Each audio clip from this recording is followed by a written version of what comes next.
our parents, grandparents and great-grandparents, it was known as consumption or the White Plague. And there is a good chance that somewhere in your family tree there is a relative who suffered from it. In the 19th century, it accounted for around 1 in 4 deaths in England and Wales, and there was no simple cure. For almost a century, patients came here to Ventnor on the Isle of Wight in the hope of recovery from tuberculosis. When I first arrived, I could hardly believe this was a hospital at all. If this had been a holiday hotel, it could not have been better placed. The hospital was the brainchild of Dr. Arthur Hill Hassall, a physician who suffered from tuberculosis himself. Having moved to Ventnor to benefit from the unusual mild climate, he became convinced it was the ideal place for a hospital dedicated to diseases of the chest. The steep hill site offered shelter from cold winds and enough room for Hassall's revolutionary design. Instead of crowding patients into large wards, he planned a series of separate blocks where every patient could benefit from fresh air, sunlight and sea views. When I was taken to my room, I found that its ever-open French windows led to a balcony and overlooked what seemed an enormous expanse of grounds stretching down to the sea edge. Built between 1869 and 1878, the hospital eventually stretched nearly 4 football pitches in length.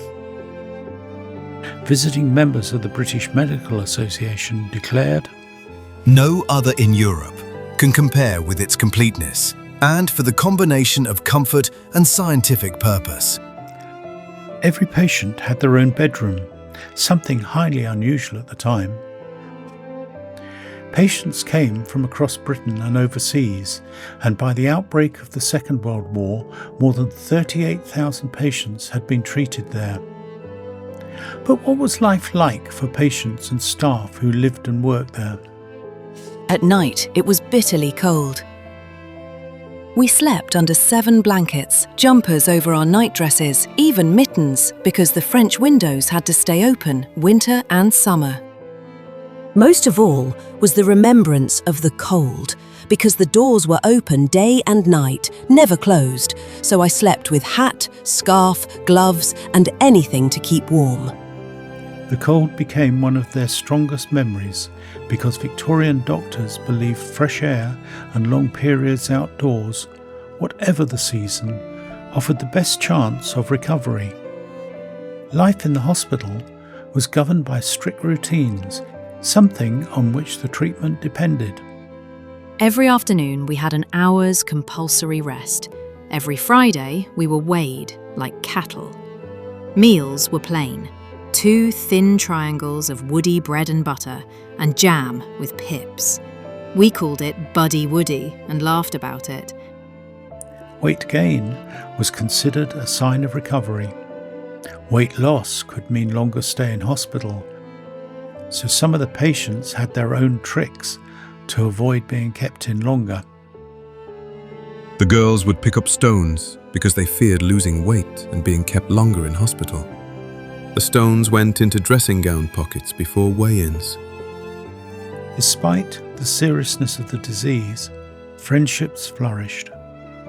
Patients often spent months sharing experiences that few outside the hospital could understand. One of my closest companions was Winnie, witty and bright, but far more ill.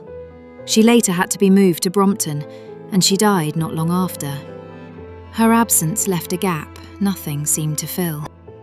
The nurses saw illness and death at close quarters, so with 12-hour shifts, 6 days a week, their working lives was very demanding, so moments of escape mattered. We would go to dances at the Winter Gardens every Saturday night in summer and then walk back along the cliff path. Retracing those steps was like going back in time. And the escape was not only restricted to the staff, patients too were allowed out occasionally. If we were allowed into Ventnor, we had to wear gauze masks dipped in creosote. It was supposed to sterilise the breath, but the smell was dreadful. Sanatoria were never free, and the costs varied enormously. When the Royal National Hospital opened, patients were expected to contribute towards the cost of their treatment, but the true cost was much higher. The remainder came from subscriptions, donations and charitable support. At Mundersley Sanatorium, they wanted 8 guineas a week, more than my father earned. At Ventnor, it was £2 a week. Still a strain, but it made all the difference. Even then, the hospital faced a constant struggle to balance its books.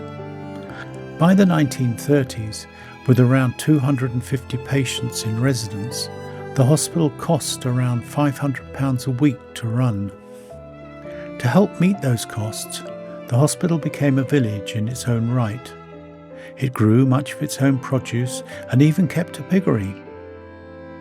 Much of the practical work was carried out by ward maids, gardeners and maintenance staff, while patients were encouraged to spend time working in the gardens as part of their recovery.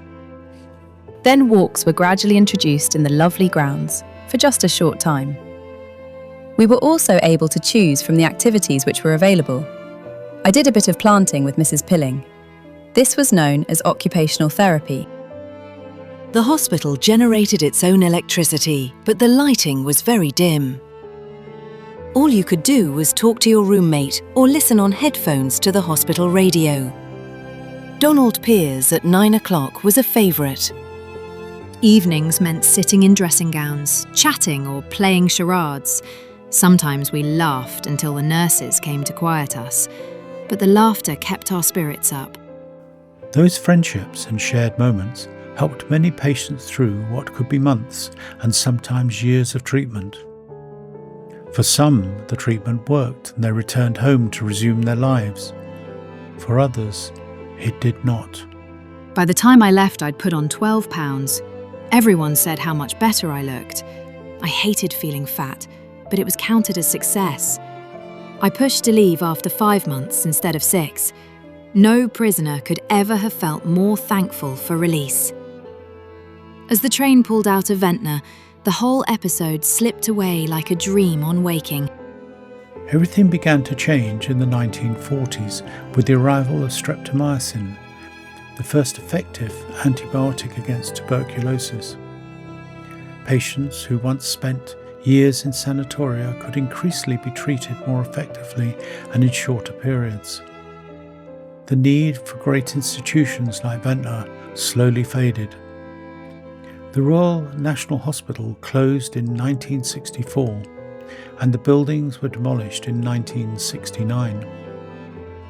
Today, visitors walk through Ventnor Botanic Gardens with little sign of the vast institution that once occupied this hillside above the sea. If they search, they may find the exit of the tunnel that led from the nurses' home to the hospital,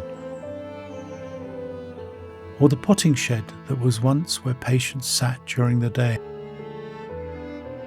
Then there's the tunnel that was built in the 1880s, which originally was intended to give patients direct access to the beach, but ultimately used to dispose of hospital rubbish directly into the sea.